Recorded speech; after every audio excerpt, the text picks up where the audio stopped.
হযরত মুসা আলাইহিস সালাম একদিন আল্লাহর দরবারে আরজি করলেন, আল্লাহ আমার জামানায় সবচেয়ে ভালো উম্মত কে? সবচেয়ে ভালো উম্মত তোমার কাছে পছন্দ। আল্লাহ বলতেছেন, এ মুসা, ওই যে আপনার যে ঝাড়ু দিচ্ছে, আপনার খেদমত করছে, সবচেয়ে দামি উম্মত, সবচেয়ে বেশি পছন্দ করি তাকে আমি। বলতেছে এই যে খেদমত করে খাদেম সে?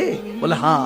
তখন আল্লাহ আবার ডাক দিয়ে বলতেছে, আমি তো দামি বুঝাই দিছি, এখন কম দামি গুনাহগার দেখবেন না? বলে হ্যাঁ। তাকে দায়িত্ব দেন যে একটা গুনাহগার বান্দা খুঁজে নিয়ে আসতে। যা, সবচেয়ে গুনাহগার যেটা তাকে নিয়ে আয়। সে গেল, 3 দিন ধরে খুঁজলো। আল্লাহু আকবার। যখন 3 দিন শেষ হলো, নিজের গলায় নিজের রশি পেঁচিয়ে হযরত মুসার কাছে হাজির হলো। হযরত মুসা বলতেছেন, রাগী নবী তো, কি করছো? এটা কি? বলে হুজুর, গুনাহগার খোঁজা শুরু করলাম, অনেকের গুনাহ পেলাম, অনেক জিনাখোর পেলাম, কিন্তু শিওর না। তো আমার নিজের গুনাহগুলি তো আমি শিওর জানি, আর কেউ জানুক না জানুক আমার গুনাহগুলি তো আমি জানি। আমি তো সবচেয়ে বড় সিয়াকার, গুনাহগার। এজন্য নিজেকে নিজে পেঁচিয়ে নিয়ে এসেছি, আমি সবচেয়ে বড় গুনাহগার। রাব্বে কারীম ডাক দিয়ে বলতেছেন, মুসা বুঝতে পেরেছেন কেন আমি তাকে পছন্দ করি? কারণ দুনিয়াতে সে কারো দোষ খুঁজে না, নিজের দোষ খুঁজায় ব্যস্ত।